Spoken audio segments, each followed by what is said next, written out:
തെരഞ്ഞെടുപ്പിൽ മത്സരിക്കുക എന്ന് മാത്രമുള്ളതല്ല ഒരു കമ്മ്യൂണിസ്റ്റ് പ്രവർത്തകയെ സംബന്ധിച്ചിടത്തോളം നമ്മളൊക്കെ കാണുന്ന ഏറ്റവും പ്രധാനപ്പെട്ട കാര്യം അങ്ങനെയാണെന്ന് എനിക്ക് തോന്നുന്നില്ല. ഇപ്പം എന്നെ സംബന്ധിച്ച് ഞാൻ ഒരു സംഘടനാ പ്രവർത്തനം ബാലസംഘത്തിൻ്റെ സംസ്ഥാന പ്രസിഡൻ്റായിരിക്കുമ്പോൾ SFIയുടെ സംസ്ഥാന കമ്മിറ്റി അംഗമായിരിക്കുമ്പോഴാണ് 2020 തദ്ദേശ തെരഞ്ഞെടുപ്പിൽ മത്സരിപ്പിക്കാൻ പാർട്ടി തീരുമാനിക്കുന്നത്. അപ്പോൾ ആ തീരുമാനിച്ച പാർട്ടിക്ക് ഏത് ഘട്ടങ്ങളിൽ ഒരു കേഡറിനെ എവിടെ പ്ലേസ് ചെയ്യണമെന്നുള്ള കൃത്യമായ ധാരണ സ്വാഭാവികമായും എല്ലാ പാർട്ടി കേഡർമാരെ സംബന്ധിച്ചിടത്തോളം ഉണ്ടാകും. അത് ആര്യ രാജേന്ദ്രൻ എന്ന വ്യക്തിയോട് മാത്രമല്ല, ഓരോ രാഷ്ട്രീയ സാഹചര്യത്തിൽ ഓരോ ആളുകൾ എന്തൊക്കെ പ്രവർത്തനങ്ങളാണ് ചെയ്യേണ്ടത് എന്ന കൃത്യമായ ധാരണ പാർട്ടിയെ സംബന്ധിച്ചിടത്തോളം ഉണ്ടാകും. അതിൽ കൃത്യമായി ആ പ്രവർത്തനം നടത്തുക, പാർട്ടി ഏൽപ്പിക്കുന്ന ആ ഉത്തരവാദിത്വം കൃത്യമായി നടപ്പിലാക്കുക എന്നുള്ളതാണ് ഒരു കമ്മ്യൂണിസ്റ്റുകാരിയെ സംബന്ധിച്ചിടത്തോളം, ഒരു കമ്മ്യൂണിസ്റ്റ് പ്രവർത്തകരെ സംബന്ധിച്ചിടത്തോളം നമ്മൾ കാണുന്ന ഒരു പ്രധാനപ്പെട്ട കാര്യം. ഇപ്പോൾ ഒരു പരസ്യമായി ഞങ്ങളുടെ പ്രായത്തെ ഒന്നും അംഗീകരിക്കുന്നില്ലെങ്കിലും എല്ലാ രാഷ്ട്രീയ പ്രസ്ഥാനങ്ങളും പ്രായം കുറഞ്ഞ ആളുകളെ മത്സരിപ്പിക്കാൻ വേണ്ടി ഒരു നെട്ടോട്ടം ഓടുന്നത് പരസ്യമായി അല്ലെങ്കിലും ഈ നിലപാടിനെ അംഗീകരിക്കുന്നത് കൊണ്ടാണ് എന്ന് നമുക്ക് കാണാം. അത് ജനങ്ങളുടെ ഇടയിൽ വലിയ സ്വീകാര്യത യുവജനങ്ങളായിട്ടുള്ള പ്രത്യേകിച്ച് ചെറുപ്പക്കാരികളായിട്ടുള്ള പെൺകുട്ടികൾ ഉൾപ്പെടെയുള്ളവർക്ക് കിട്ടുന്നു എന്നുള്ളത് തിരിച്ചറിഞ്ഞുകൊണ്ടാണ് ഈ മോഡൽ പിന്തുടരാൻ CPIMന്റെ ഈ മോഡൽ പിന്തുടരാനാണ് ഇവരെല്ലാം ഇപ്പോൾ നെട്ടോട്ട് ഓടിക്കൊണ്ടിരിക്കുന്നത്. ഇവിടെ റോഡിന്റെ പ്രശ്നം പറയാനോ, ലൈറ്റിന്റെ പ്രശ്നം പറയാനോ, കുടിവെള്ളവുമായി ബന്ധപ്പെട്ട പ്രശ്നം പറയാനോ, അല്ലെങ്കിൽ മറ്റു തരത്തിൽ വികസനവുമായി ബന്ധപ്പെട്ട പ്രശ്നങ്ങൾ പറയാനോ പ്രതിപക്ഷത്തിനില്ല എന്നുള്ളതാണ് ഒരു യാഥാർത്ഥ്യം. ഇപ്പൊ ആകെ പ്രചരണത്തിന് ഉപയോഗിക്കുന്ന ഒരു മാർഗം തെരുവുനായയുമായി ബന്ധപ്പെട്ടുകൊണ്ടാണ്. തെരുവുനായയുടെ വിഷയത്തിൽ തന്നെ യാഥാർത്ഥ്യം ജനങ്ങൾ അറിയണം എന്നുള്ളതൊരു വളരെ പ്രധാനപ്പെട്ട ഒരു കാര്യമാണ്. നമ്മുടെ ഈ സർക്കാർ സംവിധാനങ്ങളും അതുപോലെ തന്നെ തലസ്ഥാന നഗരത്തിലെ ഈ നഗര സംവിധാനങ്ങൾ ഉൾപ്പെടെ, അതായത് തദ്ദേശ സ്വയംഭരണ സ്ഥാപനങ്ങളും സർക്കാരും ഒക്കെ നിരവധി പ്രവർത്തനങ്ങളാണ് ഈ തെരുവുനായയുടെ വിഷയത്തിൽ തന്നെ ചെയ്തുകൊണ്ടിരിക്കുന്നത്. ഇപ്പൊ കേന്ദ്ര സർക്കാർ ABC അമെൻമെന്റ് ആക്ട് കൊണ്ടുവന്നതിന് ശേഷം നമ്മൾ വളരെ കാണുന്നൊരു കാര്യം എന്ന് പറയുന്നത്, ഈ ABC സർജറി ചെയ്യുന്ന, വന്ധീകരണത്തിന് സർജറി ചെയ്യുന്ന ഡോക്ടറിന്റെ നിയമനം നടത്തുന്നത് തദ്ദേശ സ്ഥാപനങ്ങളാണ്. ഇന്റർവ്യൂ നടത്തി നിയമനം നടത്തുന്നത്. ആ ഡോക്ടർ 2000 സർജറി ചെയ്ത പരിചയമുള്ള ഒരു ഡോക്ടറിന് മാത്രമേ ഈ ABC ചെയ്യാൻ വേണ്ടി, വന്ധീകരണം ചെയ്യാൻ വേണ്ടി കഴിയൂ എന്ന് പറയുന്ന തീരുമാനം കൊണ്ടുവന്നത് ഈ കേന്ദ്ര സർക്കാരാണ്. BJPയുടെ സംസ്ഥാന അധ്യക്ഷൻ ഒരു നഗരത്തിലെ ഒരു മോശമാണ് ഈ നഗരം എന്ന് കാണിക്കാൻ ഒരു AI ചിത്രത്തിന്റെ സഹായത്തോടു കൂടിയാണ്, അതായത് യാഥാർത്ഥ്യം അതല്ല, എന്നാൽ AI ചിത്രത്തിന്റെ സഹായത്തോടു കൂടിയാണ് ഇവിടെ എല്ലാം കുഴപ്പമാണ് എന്ന് ഇങ്ങനെ ചിത്രീകരിക്കുന്ന ഒരു സാഹചര്യം ഉണ്ടായത്. നമ്മളിതിൽ കാണേണ്ട ഒരു വലിയ പ്രശ്നം എന്ന് പറയുന്നത്, ഇദ്ദേഹത്തിനെ പോലെയുള്ള ആളുകൾ ഇത് പ്രചരിപ്പിച്ച് ഈ നഗരം ആകെ മോശമാണ് എന്നൊരു സ്ഥിതിയിലേക്ക് കൊണ്ടുവരുന്നത് വഴി ഇവിടുത്തെ ജനങ്ങൾക്ക് കിട്ടേണ്ട പല ആനുകൂല്യങ്ങൾ ഉൾപ്പെടെയുള്ള കാര്യങ്ങൾ, ഇവിടുത്തെ ജനങ്ങൾക്ക് സ്വാഭാവികമായിട്ടും ഒരു നഗരം മെച്ചപ്പെട്ടതാണ് എന്നറിയുമ്പോൾ നമുക്ക് വരുന്ന ഇൻവെസ്റ്റ്മെന്റ്സ് ഉണ്ട്, നമ്മുടെ നാട്ടിൽ വരുന്ന വികസന പ്രവർത്തനങ്ങളുണ്ട്, ഈ നാട്ടിലേക്ക് പുതിയ ആളുകൾ വരാൻ വേണ്ടി. ഇപ്പൊ ടൂറിസ്റ്റ് കേന്ദ്രമായി തന്നെ നമ്മുടെ നാട് കേരളം മാറുന്നതിന് ഒരു പ്രാധാന്യം എന്തുകൊണ്ടാണ്, ഒരു പ്രധാനപ്പെട്ട ഫാക്ടർ എന്തുകൊണ്ടാണ്, നമ്മുടെ നാട് മനോഹരമായതുകൊണ്ടാണ്, നമ്മുടെ നാട്ടിൽ ഇത്ര കാര്യങ്ങൾ ഉള്ളത് കൊണ്ടാണ് എന്ന് പല ഇടത്തു നിന്നും ആളുകൾ തിരിച്ചറിയുന്നത് കൊണ്ടാണ് ഇവിടേക്ക് ആളുകൾ വരുന്നതും ഇവിടെ ജോലി ചെയ്യാനും ഇവിടെ പഠിക്കാനും ഇവിടെ ഭാവി ജീവിതം മുന്നോട്ട് കൊണ്ടുപോകാനും ഒക്കെ ഉള്ള ചിന്തയിലേക്ക് കേരളത്തിന്റെ വിവിധ ഭാഗങ്ങളിൽ ആളുകൾ ചിന്തിക്കുന്നത് അതുകൊണ്ടാണ്. ഈ നമ്മുടെ നാട് മോശമാണ് എന്ന് ചിത്രീകരിക്കുന്നത് വഴി ഇവരുടെ രാഷ്ട്രീയ ലാഭം നടക്കുന്നു എന്നതിനപ്പുറം നമ്മുടെ നാട് മോശമാണെന്ന് ചിത്രീകരിക്കുന്നത് വഴി ഇവിടുത്തെ ജനങ്ങളെ അത് നേരിട്ട് ബാധിക്കുന്ന ഒരു വിഷയമായി മാറുകയാണ്. അപ്പോൾ അത് ഞങ്ങളോടുള്ള രാഷ്ട്രീയപരമായ വൈരാഗ്യം കൊണ്ട് അല്ലെങ്കിൽ വിദ്വേഷം കൊണ്ടാണ് ഇത് പ്രചരിപ്പിക്കുന്നത് എങ്കിൽ പോലും ഇവിടുത്തെ ജനങ്ങൾക്ക് കിട്ടേണ്ട അവകാശങ്ങൾ അത് തട്ടിത്തെറിപ്പിക്കാനുള്ള ഒരു മാർഗമായിട്ട് കൂടിയാണ് ഇതിനെല്ലാം ഞങ്ങൾ വിലയിരുത്തുന്നത്. ഒരുപക്ഷെ ഒരു ഇന്റർവ്യൂവിൽ പറഞ്ഞു തീർക്കാൻ കഴിയാത്ത അത്രയും വലിയ വികസനം നമുക്ക് ഏറ്റെടുക്കാൻ കഴിഞ്ഞ ഒരു സാഹചര്യമാണ്. രസകരമായ ഒരു സംഭവം ഞാൻ കാണുന്നത്, കഴിഞ്ഞ ദിവസം BJPയുടെ സംസ്ഥാന അധ്യക്ഷൻ ഫേസ്ബുക്കിലിട്ട ഒരു പോസ്റ്റിൽ നഗരം വളരെ മോശമാണ് എന്ന് കാണിക്കാൻ ഒരു AIയുടെ സഹായം വേണ്ടി വന്നു എന്നതൊരു കാര്യമാണ്. കാരണം നഗരം മോശമാണ് എന്ന് ചിത്രീകരിക്കുക BJPയുടെ ആവശ്യമാണ്. അത് ചിത്രീകരിക്കണമെങ്കിൽ ഒരു AIയുടെ സഹായം, അതായത് ഇവിടെ മോശമായി ഒന്നും ഇല്ലാത്തത് കൊണ്ട് തന്നെ AI ചിത്രം ഉപയോഗിച്ച് മാത്രമേ ഇവിടെ ആകെ മോശമാണ് എന്ന് പറയാൻ കഴിയുന്ന ഒരു സാഹചര്യം ഉള്ളൂ എന്ന് പറയുന്നത് ശരിക്കും നമ്മൾ തിരിച്ചറിയുന്ന ഒരു കാലഘട്ടം കൂടിയാണത്. കാരണം അത്ര തന്നെ വികസനം വന്നു, അത്ര തന്നെ മാറ്റങ്ങൾ നഗരത്തിൽ വന്നു. അതെന്നും ഇടതുപക്ഷത്തിന്റെ നേതൃത്വത്തിൽ വന്നിട്ടുള്ള മാറ്റമാണ്. ഈ ഈ മാറ്റത്തിന് ജനങ്ങളെല്ലാം ഒപ്പം നിന്നു എന്ന് പറയുന്നതും ഏത് മേഖല പരിശോധിച്ചാലും അതിലെല്ലാം നമുക്ക് കാണാൻ വേണ്ടി കഴിയുന്ന ഒരു കാര്യം തന്നെയാണ്. പ്രതിപക്ഷത്തിന്റെ കാര്യം പറഞ്ഞുകൊണ്ടാണ് BJPക്കൊപ്പം തന്നെ കോൺഗ്രസും ഏറ്റവും കൂടുതൽ അറ്റാക്ക് ചെയ്തിട്ടുള്ള ഒരു മേയർ കൂടിയാണ് ആര്യ എന്ന് പറയുന്നത്. എന്താണ് അങ്ങനെ സംഭവിക്കുന്നത്? എന്താണ് തോന്നുന്നത് അതിനെക്കുറിച്ച്? അല്ല, സ്വാഭാവികമായും ഒരു ഭരണസമിതിക്ക് നേതൃത്വം കൊടുക്കുന്ന ഒരു വ്യക്തി എന്നുള്ള നിലയിൽ നമ്മുടെ പേര് പലപ്പോഴും പരാമർശിക്കപ്പെടും എന്നുള്ളതൊക്കെ നമുക്കറിയാം. പക്ഷെ ഇത് വ്യക്തിപരമായി എടുക്കേണ്ട ഒരു കാര്യമല്ല. ഇതൊരു കൂട്ടായ ഉത്തരവാദിത്വമാണ്. നമ്മൾ ചെയ്യുന്ന ഏത് പ്രവർത്തനമാണെങ്കിലും, പ്രത്യേകിച്ച് രാഷ്ട്രീയത്തിലായിരുന്നാലും ഒരു ഭരണ നിർവഹണത്തിലായിരുന്നാലും നമ്മളെയൊക്കെ ഈ ചുമതല ഏൽപ്പിക്കുമ്പോൾ നമ്മളൊരു കൗൺസിലിന് ലീഡർഷിപ്പായി നിൽക്കുന്ന ഒരു വ്യക്തിയാണല്ലോ ഞാനും ഡെപ്യൂട്ടി മേയർ ഉൾപ്പെടെയുള്ള ആളുകൾ എന്ന് പറയുന്നത്. ഇപ്പം ഇടതുപക്ഷത്തിനൊരു കാഴ്ചപ്പാടുണ്ട് വികസനത്തിൽ ഇങ്ങനെ വികസനം എന്താണ് എന്നുള്ള കാഴ്ചപ്പാട്, ജനക്ഷേമം എന്താണെന്നുള്ളൊരു കാഴ്ചപ്പാട് ഇടതുപക്ഷത്തെ സംബന്ധിച്ചിടത്തോളം ഉണ്ട്. നമ്മളെപ്പോഴും ആ നിർദ്ദേശങ്ങളും ആ തീരുമാനങ്ങളുമാണ് മുന്നോട്ട് വെച്ചിട്ടുള്ളത്.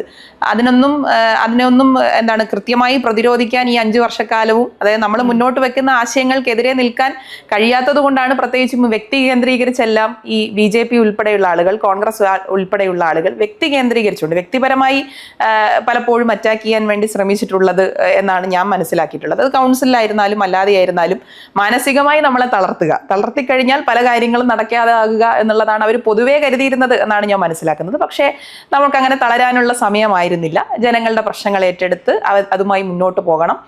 സ്വാഭാവികമായും വികസനം എന്ന് പറയുന്നത് പെട്ടെന്ന് ഒരു ദിവസം നമ്മൾ പല കാര്യങ്ങൾ നേടി എന്ന് പറയുമ്പോഴും വികസനം പെട്ടെന്ന് അവസാനിച്ചു പോകുന്ന ഒരു കാര്യമല്ല.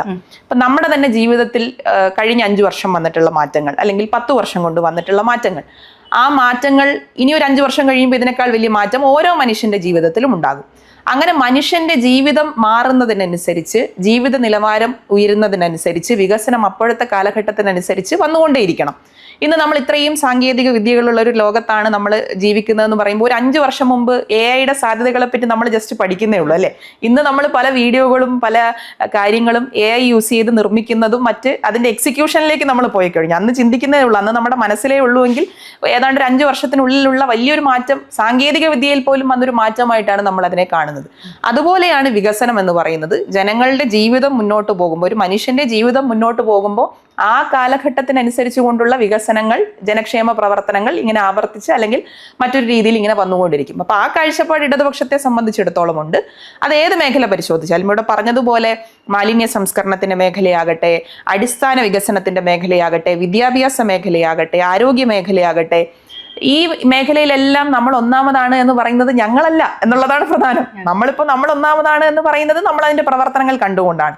പക്ഷെ ഇതിലെല്ലാം നമ്മൾ ഒന്നാമതാണ് എന്ന് പറയുന്നത് ഇവരുയർത്തിപ്പിടിക്കുന്ന രാഷ്ട്രീയ പാർട്ടിയുടെ തന്നെ നേതൃത്വത്തിലുള്ള കേന്ദ്ര സർക്കാരാണ് എന്നുള്ളതാണ് ഒരു പ്രധാനപ്പെട്ട കാര്യം. ഞാനതാ പറഞ്ഞത്, പ്രധാനമന്ത്രിയുടെ പേരിലുള്ള PM-ന്റെ പേരിലുള്ള അവാർഡ് പോലും കിട്ടിയത് ഈ നഗരസഭയ്ക്കാണ്.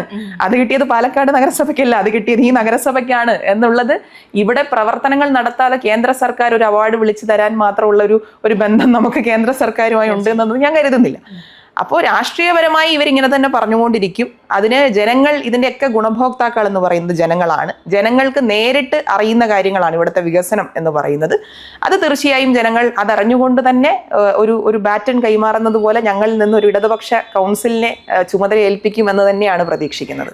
ഈ 5 വർഷത്തെ യാത്രയെന്ന് പറയുന്നത് അതികഠിനമായിരുന്നു എന്ന് തന്നെ വേണം പറയാൻ. അത്രത്തോളം ഈ പറഞ്ഞ പ്രതിസന്ധികളും പ്രശ്നങ്ങളും ഒക്കെ പ്രതിരോധിച്ചുകൊണ്ട് മുൻപോട്ട് ശക്തമായി പോകുന്നു. 5 വർഷം നീണ്ട ഒരു യാത്ര, അതിനെ എങ്ങനെയാണ് വിലയിരുത്തുന്നത്? ഞാനിത് ഒരു കഠിനമായ യാത്രയാണെന്ന് നമ്മൾ പേഴ്സണലി നമുക്കിപ്പോൾ പലപ്പോഴും നമ്മുടെ സിറ്റുവേഷൻ കാണുന്ന പലപ്പോഴും പലർക്കും ഒക്കെ അഭിപ്രായം ഉണ്ടെങ്കിലും ഒരു കഠിനമായ, അതായത് എന്നെ കൊണ്ട് പറ്റാത്തൊരു കാര്യമാണെന്ന് എനിക്ക് ഒരിക്കലും തോന്നിയിട്ടില്ല. കാരണം പാർട്ടി എന്നെ ഒരു ഉത്തരവാദിത്വം ഏൽപ്പിച്ചു. ഞാനൊരു തെരഞ്ഞെടുപ്പിൽ ജയിച്ചു വരുമ്പോൾ തന്നെ ഒരു വളരെ ഫ്രഷറാണ്. എന്നെ സംബന്ധിച്ച് ഞാൻ ആ തെരഞ്ഞെടുപ്പ് രീതികളിലോട് വളരെ ഫ്രഷറാണ്. അപ്പോൾ അങ്ങനെ ഒരു ചുമതല ഏൽപ്പിക്കുമ്പോൾ എന്നിൽ ഒരു വിശ്വാസം അർപ്പിച്ചുകൊണ്ടാണല്ലോ ചുമതല ഏൽപ്പിക്കുന്നത്. അത് വെറുതെ എനിക്കങ്ങ് നിസ്സാരമായി കാണാൻ കഴിയുന്ന ഒരു ഉത്തരവാദിത്വമായിരുന്നില്ല. ജനങ്ങൾ ഏൽപ്പിക്കുന്ന ഉത്തരവാദിത്വവും അതിനെ വളരെ പ്രാധാന്യത്തോടു കൂടിയാണ് കണ്ടത്. അപ്പം ഏത് വിഷയം മുന്നിൽ വന്നാലും അവിടെ ഒരു പ്രയാസം മനസ്സിൽ വിചാരിക്കാതെ ഇതിനെ നേരിടേണ്ട, ഏറ്റവും മുന്നിൽ നിൽക്കേണ്ട വ്യക്തി ഞാനാണ്. അതാ ഞാൻ നേരത്തെ പറഞ്ഞത്, മുന്നിൽ നിൽക്കുമ്പോൾ ഒരിക്കലും നമ്മൾ ഒറ്റയ്ക്കല്ല.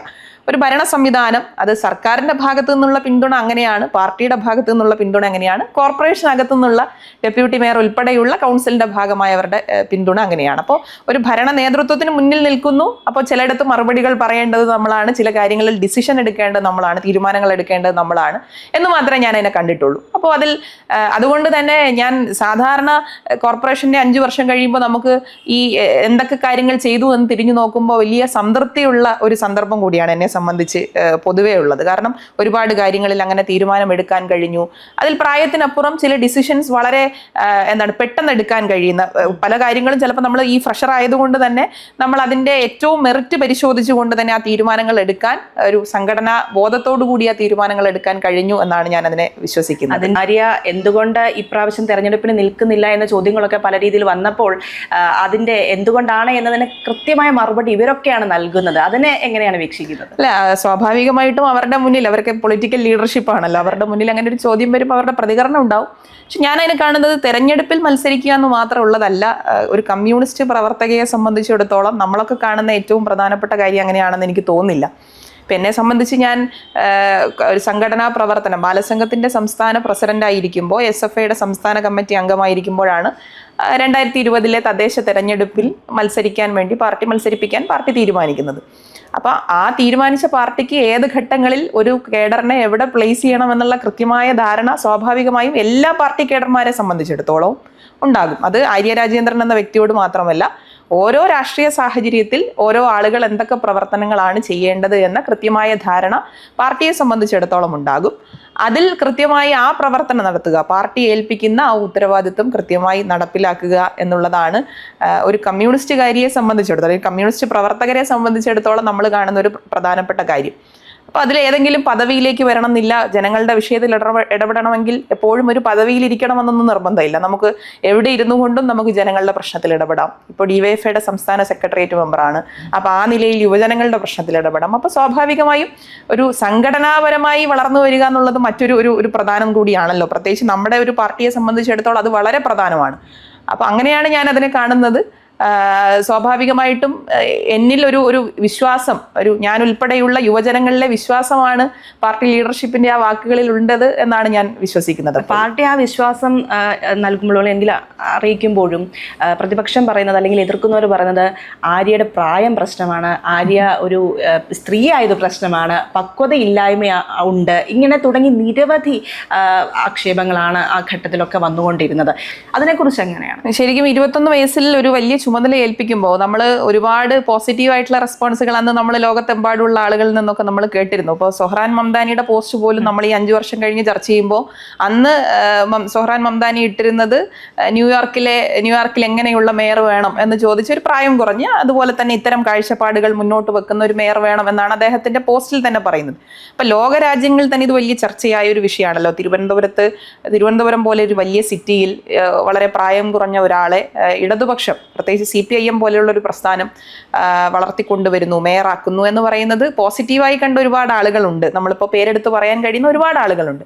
അതേസമയം നെഗറ്റീവായി അഭിപ്രായങ്ങൾ പറഞ്ഞവരും നമ്മുടെ മുന്നിൽ അന്നു മുതലേ ഉണ്ട്. അവരിപ്പോൾ രാഷ്ട്രീയത്തിന്റെ ഭാഗമായി കുറച്ചുകൂടി പറയും. നമ്മളിപ്പോൾ കാണുന്ന ഒരു കാര്യം, ഈ പ്രായവും സ്ത്രീ എന്ന് പറയുന്നതും ഒക്കെ നമ്മൾ സമൂഹത്തിൽ ഒരുപാട് മാറ്റങ്ങൾ ഉണ്ടായി എന്നൊക്കെ നമ്മൾ അവകാശപ്പെടുമ്പോഴും ഇപ്പോഴും ചില ആളുകളുടെ മനസ്സിൽ ഇതൊക്കെ ഒളിഞ്ഞു കിടക്കുന്നു എന്നുള്ളതാണ് അവരുടെ പ്രതികരണത്തോടു കൂടി നമ്മൾ മനസ്സിലാക്കുന്നത്. ഇപ്പം നമ്മൾ നോക്കൂ, ഒരു പുരുഷൻ, ഒരു പ്രായം കുറഞ്ഞ ഒരു രംഗത്തുനിന്ന് ഒരാൾ, ഒരു യുവജന മേഖലയിൽ നിന്ന് ഒരാൾ വളർന്നു വന്നു കഴിഞ്ഞാൽ പൊതുവെ സ്ത്രീകളെ പറ്റി അങ്ങനെ കേൾക്കുന്ന ഒരു കാര്യം, ഇപ്പോൾ അധികം സംസാരിക്കാത്ത ഒരാളാണ് അല്ലെങ്കിൽ പെട്ടെന്ന് പ്രതികരിക്കാത്ത ഒരാളാണ്. നമ്മൾ വ്യത്യസ്തമാണല്ലോ, മനുഷ്യർ വ്യത്യസ്തമാണ്. ഓരോ ആളുകളും എല്ലാവരും ഒരുപോലെ ഇരിക്കണം എന്നില്ല. അപ്പോൾ പെട്ടെന്ന് സംസാരിക്കാത്ത ഒരു വ്യക്തിയാണെങ്കിൽ പറയും നിങ്ങൾ മറ്റാരോ നിയന്ത്രിക്കുന്ന ആളാണെന്നാണ് പെട്ടെന്ന് സ്ത്രീകളെ പറ്റി പറയാം. നിങ്ങൾ വേറെ ആരോ പറയുന്നത് കേട്ട് പറയാൻ പറ്റുന്ന എന്താ പിൻ സീറ്റ് ഡ്രൈവിംഗ് എന്നൊക്കെ പറയുന്ന വാക്കുകൾ പൊതുവെ സ്ത്രീകളെ പറ്റി നമ്മൾ കേട്ടിട്ടുണ്ട്. ഇനിയിപ്പോൾ ഒരു പുരുഷനെ നമുക്ക് അവിടെ ചിന്തിക്കാം, ഒരു പ്രായം കുറഞ്ഞ ഒരാൾ, അധികം സംസാരിക്കാത്ത ഒരാൾ, അല്ലെങ്കിൽ പെട്ടെന്ന് ഇതുപോലെ പറയണമെന്നില്ലാത്ത ഒരാൾ പറഞ്ഞാൽ നമ്മൾ എവിടെയും അങ്ങനെ ഒരു വാചകം പുരുഷനെ പറ്റി കേട്ടിട്ടില്ല. നമ്മളെവിടെയും കേട്ടിട്ടില്ല. നമ്മളെവിടെയും ഇപ്പം എൻ്റെ വ്യക്തിപരമായ അനുഭവത്തിൽ ഞാൻ എവിടെയും കേട്ടിട്ടില്ല. ഇനി വളരെ ഉറച്ച നിലപാട് പറയുന്ന ഒരു സ്ത്രീയാണ് നമ്മൾ ആ സ്ഥാനത്ത് കാണുന്നത്, അല്ലെങ്കിൽ ഒരു പെൺകുട്ടിയാണ് കാണുന്നതെങ്കിൽ പറയുക ഈ ഒരു ധിക്കാരിയാണ്, അഹങ്കാരിയാണ് എന്നൊക്കെയാണ് പറയുക. അപ്പം ഞാൻ മനസ്സിലാക്കുന്നത് ഈ സെലിബ്രിറ്റികളായി നിൽക്കുന്ന ഇപ്പോൾ ഒരു സിനിമയിലും സീരിയലിലും ഒക്കെ അഭിനയിക്കുന്ന ചില കുട്ടികൾ, പെൺകുട്ടികളൊക്കെ ചില അഭിപ്രായങ്ങൾ പറയുമ്പോൾ ഇത് സോഷ്യൽ മീഡിയയിൽ ഇങ്ങനെ ഒരു ചർച്ച വരുന്നത് നമ്മുടെ ശ്രദ്ധയിലുണ്ട്. പ്രത്യേകിച്ച് ഇപ്പോൾ മീനാക്ഷി പോലെയുള്ള കുട്ടികൾ അവരുടെ അഭിപ്രായങ്ങൾ, അവരുടെ കാഴ്ചപ്പാടുകൾ പറയുമ്പോൾ ഇത്തരത്തിലുള്ള അഭിപ്രായം നമ്മൾ പൊതുവെ കേൾക്കാറുണ്ട്. രാഷ്ട്രീയ രംഗത്ത് മാത്രമല്ല ഇതുള്ളത് എന്നുള്ളതാണ് ഞാൻ മീനാക്ഷിയുടെ പേര് പറഞ്ഞത്. അപ്പം അങ്ങനെയുള്ള കുട്ടികളൊക്കെ, പുതിയ വളർന്നു വരുന്ന കുട്ടികൾ, അവരൊരു സമൂഹത്തിൻ്റെ ഒരു വലിയ കാഴ്ചപ്പാടിന് ഒരുപക്ഷെ സമൂഹത്തിന് പോലും പ്രചോദനമാവുന്ന ചില കാര്യങ്ങൾ പറയുമ്പോൾ നമുക്കത് അക്സെപ്റ്റ് ചെയ്യാൻ പറ്റില്ല എന്നുള്ളത് കൊണ്ട് തന്നെ അവർ അഹങ്കാരികളും ധിക്കാരികളും ഒക്കെ ആയി മാറുന്ന ഒരു കാഴ്ചയും നമ്മൾ കണ്ടിട്ടുണ്ട്. ഇതേ അവസരത്തിൽ ഒരു പുരുഷനാണ് വളരെ സ്ട്രോങ് ആയി ഡിസിഷൻ പറയുകയും ഇങ്ങനെയൊക്കെ സംസാരിക്കുന്ന കേട്ടാൽ ഒരാളും ധിക്കാരിയാണെന്ന് ആ പുരുഷനെ പറഞ്ഞും നമ്മൾ കേട്ടിട്ടില്ല. അപ്പോൾ അതൊരു ഒരു മനസ്സിൻ്റെ കൂടി പ്രശ്നമാണ്. ചില ആളുകൾ ഉയർത്തിപ്പിടിക്കുന്ന രാഷ്ട്രീയത്തിൻ്റെ പ്രശ്നമാണ്.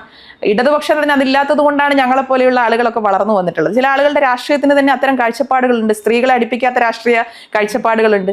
പക്ഷേ ഇങ്ങനെയൊക്കെ ഇവരൊക്കെ പറയുമ്പോഴും ഈ തെരഞ്ഞെടുപ്പിൽ നമ്മൾ കാണേണ്ട ഒരു ഫാക്ടർ എന്താ? ഈ 2020 തദ്ദേശ തെരഞ്ഞെടുപ്പിൽ കേരളത്തിൽ ഏറ്റവും വലിയ ചർച്ചയായത് ഈ തിരുവനന്തപുരം നഗരസഭയിൽ ഞാൻ ഉൾപ്പെടെയുള്ള ആളുകൾ, യുവജനങ്ങൾ വരുന്നു. ഇപ്പോൾ അരുവാപ്പുലത്ത് രേഷ്മയെ പോലെയുള്ള പഞ്ചായത്ത് പ്രസിഡന്റ്, വളരെ പ്രായം കുറഞ്ഞ പഞ്ചായത്ത് പ്രസിഡന്റ് വരുന്നു. ശാരുതി, ഒളവണ്ണയിൽ ശാരുതി വരുന്നു. ഇങ്ങനെയുള്ള ഒരുപാട് മോഡലുകൾ കാണിച്ചത് CPIM ആണ്, ഇടതുപക്ഷമാണ്. ഇപ്പോൾ ഒരു പരസ്യമായി ഞങ്ങളുടെ പ്രായത്തെ ഒന്നും അംഗീകരിക്കുന്നില്ലെങ്കിലും എല്ലാ രാഷ്ട്രീയ പ്രസ്ഥാനങ്ങളും പ്രായം കുറഞ്ഞ ആളുകളെ മത്സരിപ്പിക്കാൻ വേണ്ടി ഒരു നെട്ടോട്ടം ഓടുന്നത് പരസ്യമായി അല്ലെങ്കിലും ഈ നിലപാടിനെ അംഗീകരിക്കുന്നത് കൊണ്ടാണ് എന്ന് നമുക്ക് കാണാം. അത് ജനങ്ങളുടെ ഇടയിൽ വലിയ സ്വീകാര്യത യുവജനങ്ങളായിട്ടുള്ള, പ്രത്യേകിച്ച് ചെറുപ്പക്കാരികളായിട്ടുള്ള പെൺകുട്ടികൾ ഉൾപ്പെടെയുള്ളവർക്ക് കിട്ടുന്നു എന്നുള്ളത് തിരിച്ചറിഞ്ഞുകൊണ്ടാണ് ഈ മോഡൽ പിന്തുടരാൻ, CPIM-ന്റെ ഈ മോഡൽ പിന്തുടരാനാണ് ഇവരെല്ലാം ഇപ്പോൾ നെട്ടോട്ട് ഓടിക്കൊണ്ടിരിക്കുന്നത്. അപ്പോൾ പരസ്യമായി പറഞ്ഞില്ലെങ്കിലും അതെല്ലാം അക്സെപ്റ്റ് ചെയ്യുന്ന ഒരു സാഹചര്യം അവരെ സംബന്ധിച്ചിടത്തോളം ഉണ്ട്. ഈ ഒരു വിഷയം പറഞ്ഞുകൊണ്ട് ഞാൻ ചോദിക്കുകയാണ്, നമ്മുടെ മുട്ടയുടെ വിഷയം എന്താണ്? ആ വിഷയവുമായി ബന്ധപ്പെട്ട് പറയാം. അല്ല, ആ വിഷയത്തിൽ കൃത്യമായി പാർട്ടി തന്നെ അഭിപ്രായം പറഞ്ഞിട്ടുണ്ടല്ലോ. ഇപ്പോൾ യുവജനങ്ങളായിട്ടുള്ള ആളുകളെ മുന്നോട്ട് വെക്കുമ്പോൾ, രാഷ്ട്രീയത്തിന് അപ്പുറം യുവജനങ്ങളായിട്ടുള്ള ആളുകളെ അംഗീകരിക്കുന്ന ഒരു നിലപാടാണ് CPIM എല്ലാ കാലത്തും സ്വീകരിച്ചിട്ടുള്ളത്. അത് ഏത് രാഷ്ട്രീയത്തിന്റെ ഭാഗമായിട്ടെന്നുള്ളതെന്നല്ല, CPIM അങ്ങനെ ഒരു മാതൃക കാണിക്കുമ്പോൾ തന്നെ എല്ലാ ഘട്ടത്തിലും എല്ലാ സാഹചര്യത്തിലും അങ്ങനെയുള്ള ആളുകൾ, അത് വെദർ ഈ വ്യക്തി, ഈ വൈഷ്ണവ് ഉൾപ്പെടെയുള്ള ആളുകൾ മുന്നോട്ട് വരണം. ഞാൻ പൊതുവെ പ്രസംഗിക്കുമ്പോൾ ഞാൻ പറയാറുണ്ട്, നമ്മുടെ മുന്നിലിരിക്കുന്ന യൂത്ത്, നമ്മുടെയൊക്കെ പ്രായമുള്ള ആളുകൾ, എനിക്ക് രാഷ്ട്രീയത്തോട് താല്പര്യമില്ല എന്ന് പറഞ്ഞാൽ ഞാൻ ഭയപ്പെടണം, അല്ലേ? നമ്മുടെ ഒരു യൂത്തായിട്ടുള്ള ഇന്നത്തെ ഒരു സമൂഹത്തിന്റെ ഏറ്റവും പ്രധാനപ്പെട്ട മുൻപന്തിയിൽ നിൽക്കേണ്ട യൂത്ത് അല്ലെങ്കിൽ വിദ്യാർത്ഥികളായിട്ടുള്ള ആളുകൾ എനിക്ക് രാഷ്ട്രീയത്തിൽ താല്പര്യമില്ല എന്ന് പറഞ്ഞാൽ ഞാൻ ഭയക്കണം. എന്തുകൊണ്ടാണ്? എൻ്റെ നാട് പോകുന്നത് ഒരു വലിയ ഒരു മോശമായ ഒരു സാഹചര്യത്തിലേക്കായിരിക്കും. എനിക്ക് ഇന്നത്തെ രാഷ്ട്രീയ സാഹചര്യങ്ങൾ അറിയാം, ഏത് രാഷ്ട്രീയത്തിലാണെങ്കിലും എനിക്ക് ഇന്നത്തെ രാഷ്ട്രീയ സാഹചര്യങ്ങൾ അറിയാം, എൻ്റെ നാട്ടിൽ നടക്കുന്ന വിഷയങ്ങൾ എനിക്ക് അറിയാം എന്ന് പറയുന്ന ഒരു പൊളിറ്റിക്കലി ഓറിയന്റഡ് ആയിട്ടുള്ള ഒരു സമൂഹം വളരുക എന്നുള്ളതാണ് ഞങ്ങളുടെയൊക്കെ ആവശ്യം. ഞങ്ങളൊക്കെ അതിനുവേണ്ടിയാണ് പ്രവർത്തിക്കുന്നത്. നമ്മൾ ഏത് കോളേജിൽ പോയാലും ഏത് സ്കൂളിൽ പോയാലും നിങ്ങൾക്ക് രാഷ്ട്രീയം ഇഷ്ടമില്ല എന്ന് പറയുന്ന ഒരു തലമുറയാണോ, രാഷ്ട്രീയത്തോട് താല്പര്യമുള്ളൊരു തലമുറയാണോ വേണ്ടതെന്ന് ചോദിച്ചാൽ രാഷ്ട്രീയത്തോട് താല്പര്യമുള്ള തലമുറ ഉണ്ടാകണം അന്ന് തന്നെ നമുക്ക് കുറച്ച് പറയാം. അതിൽ രാഷ്ട്രീയ വ്യത്യാസങ്ങളുണ്ടാവും, ഏത് പൊളിറ്റിക്സിൽ നമ്മൾ വിശ്വസിക്കണം എന്നുള്ളതൊക്കെ ഒരു വ്യക്തിയെ കേന്ദ്രീകരിച്ചുകൊണ്ടുള്ള കാര്യമാണ്. എങ്ങനെയാണ് ഒരു വിഷയത്തെ നമ്മൾ അഡ്രസ്സ് ചെയ്യുന്നത്, ഏത് നിലപാടിനൊപ്പമാണ് നമ്മൾ നിൽക്കുന്നത് എന്നൊക്കെ ഉള്ളത് നമ്മുടെ ഒരു തീരുമാനമാണ്. പക്ഷേ ഇങ്ങനെയുള്ള യുവജനങ്ങൾ വളർന്നു വരണം എന്നുള്ള ആഗ്രഹം തന്നെയാണ് നമ്മളൊക്കെ മുന്നോട്ട് വെക്കുന്നത്. എപ്പോഴും നഗരസഭയിൽ LDF-ന് 13ഓളം യുവജനതയാണ് ഇത്തവണ മത്സരിക്കാൻ ഉള്ളത്. അവരിലുള്ള പ്രതീക്ഷ എങ്ങനെയാണ്? പ്രചാരണത്തിനൊക്കെ പോയപ്പോൾ ഒരു പ്രതികരണം വലിയ പ്രതീക്ഷയാണ്. ജനങ്ങൾ, ഞാൻ നേരത്തെ പറഞ്ഞ ജനങ്ങളുടെ ഇടയിൽ വലിയ സ്വീകാര്യത, അപ്പൊ മുതിർന്നവർക്ക് സ്വീകാര്യത ഇല്ല എന്നല്ല അതിനർത്ഥം. അവരോടൊപ്പം ഒരു വളരെ സ്പീഡായി വർക്ക് ചെയ്യാൻ കഴിയുന്ന, വളരെ ആർജവത്തോടു കൂടി വർക്ക് ചെയ്യാൻ കഴിയുന്ന, പ്രായത്തിൻ്റെതായിട്ടുള്ള എല്ലാ തരത്തിലുമുള്ള ഇത് കാണിക്കാൻ കഴിയുന്ന ഒരു യൂത്ത് വരണം എന്ന് ആഗ്രഹിക്കുന്ന ഒരുപാട് ആളുകൾ നമ്മുടെ സമൂഹത്തിലുണ്ട്. നമ്മളെപ്പോഴും നമ്മുടെ ഇപ്പോഴത്തെ കൗൺസിൽ തന്നെ നോക്കിക്കഴിഞ്ഞാൽ പ്രായം കുറഞ്ഞ ഞങ്ങളെപ്പോലുള്ള ആളുകൾ ഉള്ളപ്പോഴും വളരെ മുതിർന്നവരായിട്ടുള്ള, വളരെ സീനിയർ ആയിട്ടുള്ള ഒരുപാട് ആളുകൾ എല്ലാ പാർട്ടിയിലുമുണ്ട്. അപ്പോൾ ഇതൊരു അനുഭവത്തിന്റെ ചില കാര്യങ്ങൾ നമുക്ക് അവരോട് ചോദിക്കേണ്ടി വരും. ചിലപ്പോൾ കൗൺസിൽ പൊതുവെ ചില കാര്യങ്ങളിലേക്കൊക്കെ പോകുമ്പോൾ പൊതുവിൽ കക്ഷി രാഷ്ട്രീയ ഭേദമന്യേ തന്നെ ചിലരുടെ അനുഭവങ്ങൾ എടുത്തുകൊണ്ടാണ് ചില ഡിസിഷനിലേക്ക് അല്ലെങ്കിൽ ചില കാര്യങ്ങളിലേക്ക് നമ്മൾ പോവുക, രാഷ്ട്രീയം വിടാതെ തന്നെ നമ്മൾ പോവുക.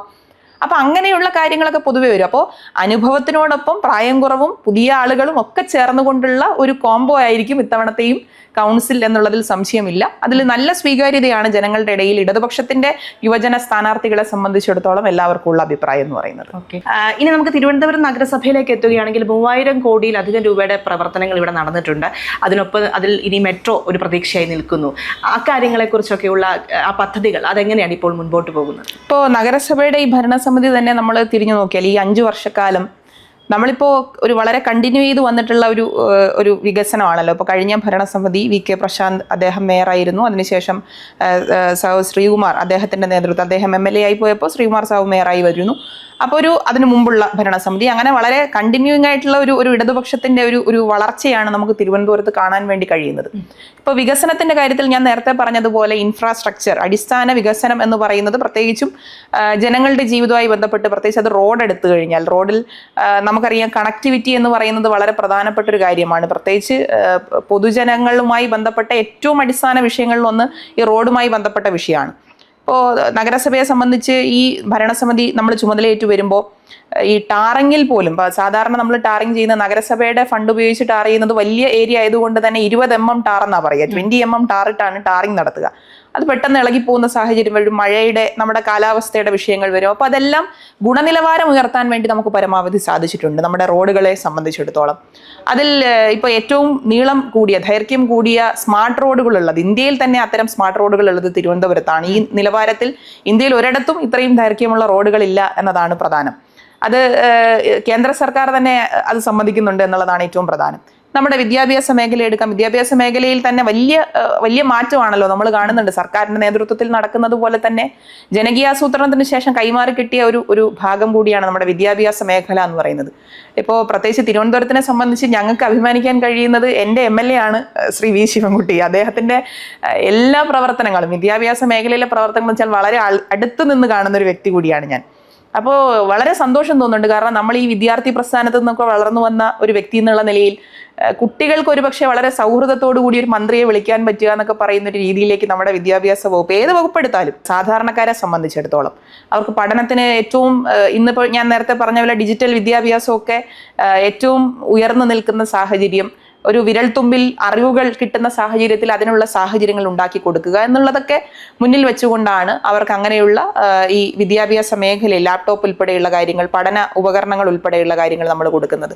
ആരോഗ്യ മേഖല എങ്ങനെയാണ്? ഭരണസമിതി വരുമ്പോൾ ഏതാണ്ട് 40 ആരോഗ്യ സ്ഥാപനങ്ങളായിരുന്നു തിരുവനന്തപുരത്തുള്ളത്. ഇന്നിപ്പോൾ 90 അടുപ്പിച്ച് ആരോഗ്യ സ്ഥാപനം, ഇരട്ടിയിലധികം ആരോഗ്യ സ്ഥാപനങ്ങൾ തുടങ്ങാൻ നമ്മുടെ തിരുവനന്തപുരം നഗരസഭയ്ക്ക് സാധിച്ചു. അതായത് നമ്മുടെ വീട്ടിൽ നിന്ന് ഇറങ്ങിയാൽ 1 കിലോമീറ്ററോ അല്ലെങ്കിൽ 2 കിലോമീറ്ററിനോ അടുത്ത് ഒരു സർക്കാർ ആശുപത്രിയിൽ ഡോക്ടർ ഉണ്ട് എന്നുള്ള വിശ്വാസമാണ് ഇവിടുത്തെ ജനങ്ങൾക്ക് ലഭിക്കുന്നത്. ഇങ്ങനെ തുടങ്ങി എല്ലാ മേഖലയിലും. ഇപ്പോൾ നേരത്തെ ഒരു ചോദ്യത്തിൽ ചോദിച്ചല്ലോ, എന്തുകൊണ്ടാണ് ആര്യ രാജേന്ദ്രൻ എന്ന വ്യക്തിയിൽ കേന്ദ്രീകരിച്ചുകൊണ്ട് ചില ആളുകളെങ്കിലും തിരഞ്ഞെടുപ്പിൽ ചില കാര്യങ്ങൾ പറയുന്നത്? ഇവിടെ റോഡിന്റെ പ്രശ്നം പറയാനോ, ലൈറ്റിന്റെ പ്രശ്നം പറയാനോ, കുടിവെള്ളവുമായി ബന്ധപ്പെട്ട പ്രശ്നം പറയാനോ, അല്ലെങ്കിൽ മറ്റു തരത്തിൽ വികസനവുമായി ബന്ധപ്പെട്ട പ്രശ്നങ്ങൾ പറയാനോ പ്രതിപക്ഷത്തിനില്ല എന്നുള്ളതാണ് ഒരു യാഥാർത്ഥ്യം. ഇപ്പൊ ആകെ പ്രചരണത്തിന് ഉപയോഗിക്കുന്ന ഒരു മാർഗം തെരുവുനായയുമായി ബന്ധപ്പെട്ടുകൊണ്ടാണ്. തെരുവുനായയുടെ വിഷയത്തിൽ തന്നെ യാഥാർത്ഥ്യം ജനങ്ങൾ അറിയണം എന്നുള്ളതൊരു വളരെ പ്രധാനപ്പെട്ട ഒരു കാര്യമാണ്. നമ്മുടെ ഈ സർക്കാർ സംവിധാനങ്ങളും അതുപോലെ തന്നെ തലസ്ഥാന നഗരത്തിലെ ഈ നഗര സംവിധാനങ്ങൾ ഉൾപ്പെടെ, അതായത് തദ്ദേശ സ്വയംഭരണ സ്ഥാപനങ്ങളും സർക്കാരും ഒക്കെ നിരവധി പ്രവർത്തനങ്ങളാണ് ഈ തെരുവുനായയുടെ വിഷയത്തിൽ തന്നെ ചെയ്തുകൊണ്ടിരിക്കുന്നത്. ഇപ്പൊ കേന്ദ്ര സർക്കാർ ABC അമെൻമെന്റ് ആക്ട് കൊണ്ടുവന്നതിന് ശേഷം നമ്മൾ വളരെ കാണുന്നൊരു കാര്യം എന്ന് പറയുന്നത്, ഈ ABC സർജറി ചെയ്യുന്ന, വന്ധീകരണത്തിന് സർജറി ചെയ്യുന്ന ഡോക്ടറിന്റെ നിയമനം നടത്തുന്നത് തദ്ദേശ സ്ഥാപനങ്ങളാണ്. ഇന്റർവ്യൂ നടത്തി നിയമനം നടത്തുന്നത്. ആ ഡോക്ടർ 2000 സർജറി ചെയ്ത പരിചയമുള്ള ഒരു ഡോക്ടറിന് മാത്രമേ ഈ ABC ചെയ്യാൻ വേണ്ടി, വന്ധീകരണം ചെയ്യാൻ വേണ്ടി കഴിയൂ എന്ന് പറഞ്ഞ തീരുമാനം കൊണ്ടുവന്നത് ഈ കേന്ദ്ര സർക്കാരാണ്. നമ്മൾ നോക്കൂ, ഒരു തദ്ദേശ സ്ഥാപനത്തിന്റെ കീഴിൽ ഇന്റർവ്യൂ ചെയ്ത ഒരു ഡോക്ടറെ എടുത്ത് 2000 സർജറികൾ ചെയ്ത അനുഭവ സമ്പത്തുള്ള ആള് വരണം എന്ന് പറയുമ്പോൾ ഉണ്ടാവുന്ന സാങ്കേതികപരമായ വിഷയങ്ങൾ ഒരുപാട് നമ്മൾ നേരിടുകയാണ്. ഇതുൾപ്പെടെയുള്ള വിഷയങ്ങൾ, ഇതൊരു ഉദാഹരണമായി ഞാൻ പറഞ്ഞതാണ്, ഇതുൾപ്പെടെയുള്ള വിഷയങ്ങളിൽ കേന്ദ്ര സർക്കാർ ഒന്നും ചെയ്യാത്തത് കൊണ്ടാണ് കോടതിക്ക് പോലും ഇടപെടാൻ വരുന്ന ഒരു സാഹചര്യം ഉണ്ടാകുന്നത്. അപ്പൊ അതെല്ലാം ഫലപ്രദമായി അതിജീവിക്കാൻ കഴിയുന്നു. ഇതുവരെ കേന്ദ്രത്തിന്റെ ഭാഗത്ത് നിന്ന് ചെയ്യാത്ത കാര്യങ്ങൾ ഒരു സംസ്ഥാന സർക്കാരിന്റെയോ തദ്ദേശ സ്ഥാപനത്തിന്റെയോ തലയിൽ കെട്ടിവെച്ചുകൊണ്ടല്ല ഇതിനുള്ള മറുപടികൾ അല്ലെങ്കിൽ രാഷ്ട്രീയപരമായ ഇങ്ങനെയുള്ള പ്രചരണങ്ങൾ BJP നടത്തേണ്ടത് എന്നതാണ് പ്രധാനം. കാരണം അവർക്ക് വേറൊന്നും പറയാനില്ല. ഈ നാട്ടിൽ നടന്ന വികസനങ്ങൾ ജനങ്ങൾ നേരിട്ട് കാണുന്നത് കൊണ്ട് തന്നെ അതൊന്നും പറയാനില്ലാത്തത് കൊണ്ടാണ് ഈ തെരുവുനായ വിഷയത്തിൽ കേന്ദ്ര സർക്കാരാണ് കൃത്യമായ ഇടപെടൽ നടത്തേണ്ടത്. നമ്മൾ നടത്തുന്ന പ്രവർത്തനങ്ങൾ നേരത്തെ തദ്ദേശ മന്ത്രി തന്നെ പറഞ്ഞു. അദ്ദേഹം നമ്മൾ എങ്ങനെയാണ് ഈ വാക്സിനേഷൻ നടത്തുന്നത്, അല്ലെങ്കിൽ വന്ധീകരണം നടത്തുന്നത്, എത്രത്തോളം നമുക്കത് നടത്താൻ കഴിഞ്ഞു, അതിലെ പരിമിതികൾ എന്താണ്, എന്തൊക്കെയാണ് ഇനി ചെയ്യാൻ കഴിയുന്നതൊക്കെ കൃത്യമായി കേരളത്തിലൊരു സ്ട്രക്ചർ നമ്മളെ സംബന്ധിച്ചിടത്തോളം ഉണ്ട്. അപ്പോൾ മറ്റൊന്നും പറയാനില്ലാത്തത് കൊണ്ടാണ് ജനങ്ങളുടെ ശ്രദ്ധ തിരിച്ചുവിടുന്നതിനു വേണ്ടി ഈ ഒരു വ്യക്തി കേന്ദ്രീകരിച്ചുകൊണ്ടെല്ലാം ഇത്തരത്തിൽ പ്രചരണം നടത്തുന്നത് എന്ന് നമ്മൾ കണ്ടുകൊണ്ടിരിക്കുകയാണ്. അതിനൊപ്പം ആരോപണങ്ങൾ ഇങ്ങനെ വന്നുകൊണ്ടിരിക്കുന്നു. ആര്യയെ സംബന്ധിച്ചാണെങ്കിൽ നമുക്കറിയാം ചില UN പുരസ്കാരവുമായി ബന്ധപ്പെട്ട് വന്ന വിഷയങ്ങൾ, അതിൽ എന്താണ് യാഥാർത്ഥ്യം, അതുമായി ബന്ധപ്പെട്ട് ഈ പ്രതിപക്ഷം ഉയർത്തുന്ന കാര്യങ്ങൾ, അതിന് മറുപടി എന്താണ് പറയാനുള്ളത്? അല്ല, സ്വാഭാവികമായും ഈ നമ്മുടെ നഗരത്തിന് കൈവരിച്ചിട്ടുള്ള നേട്ടങ്ങൾ എന്ന് പറയുന്നത് വ്യക്തിപരമായി ആര്യ രാജേന്ദ്രന് കിട്ടിയിട്ടുള്ള നേട്ടമല്ല എന്നുള്ളത് ആദ്യം ഇവരൊക്കെ മനസ്സിലാക്കണം.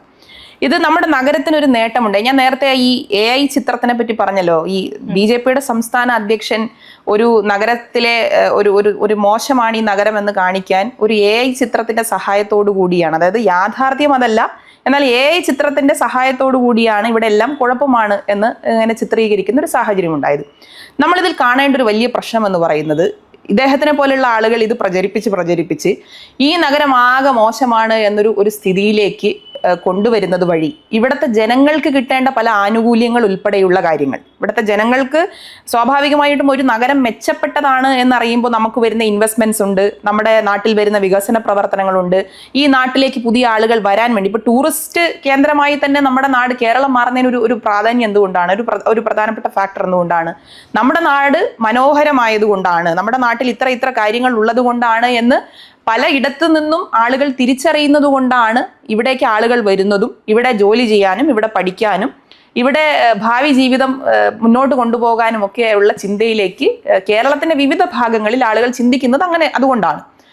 ഈ നമ്മുടെ നാട് മോശമാണ് എന്ന് ചിത്രീകരിക്കുന്നത് വഴി ഇവരുടെ രാഷ്ട്രീയ ലാഭം നടക്കുന്നു എന്നതിനപ്പുറം നമ്മുടെ നാട് മോശമാണെന്ന് ചിത്രീകരിക്കുന്നത് വഴി ഇവിടുത്തെ ജനങ്ങളെ അത് നേരിട്ട് ബാധിക്കുന്ന ഒരു വിഷയമായി മാറുകയാണ്. അപ്പോൾ അത് ഞങ്ങളോടുള്ള രാഷ്ട്രീയപരമായ വൈരാഗ്യം കൊണ്ട് അല്ലെങ്കിൽ വിദ്വേഷം കൊണ്ടാണ് ഇത് പ്രചരിപ്പിക്കുന്നത് എങ്കിൽ പോലും ഇവിടുത്തെ ജനങ്ങൾക്ക് കിട്ടേണ്ട അവകാശങ്ങൾ അത് തട്ടിത്തെറിപ്പിക്കാനുള്ള ഒരു മാർഗമായിട്ട് കൂടിയാണ് ഇതിനെല്ലാം ഞങ്ങൾ വിലയിരുത്തുന്നത്.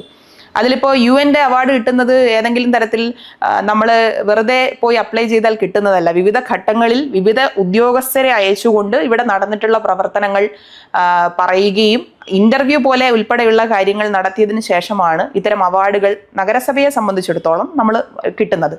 ഒരു പുരസ്കാരം കിട്ടിക്കഴിഞ്ഞാൽ ഇപ്പോൾ സ്വാഭാവികമായി ആ പുരസ്കാരം കിട്ടിയത് UN മാത്രമല്ല, അതിനുശേഷം വേൾഡ് ബുക്ക് ഓഫ് റെക്കോർഡ്സ് കൂടിയാണ് ചർച്ച ചെയ്യപ്പെട്ടൊരു വിഷയം. ഒരു പുരസ്കാരം കിട്ടിക്കഴിഞ്ഞാൽ ഇനി അത് വാങ്ങാൻ പോകണമെങ്കിൽ ഒരു കമ്മ്യൂണിസ്റ്റ് പ്രവർത്തകയെ സംബന്ധിച്ചിടത്തോളം കമ്മ്യൂണിസ്റ്റ് പാർട്ടിയുടെ ഏത് ഘടകത്തിലാണോ പ്രവർത്തിക്കുന്നത് ആ ഘടകം ഉൾപ്പെടെയുള്ള ആളുകളുടെ അനുമതി വേണം.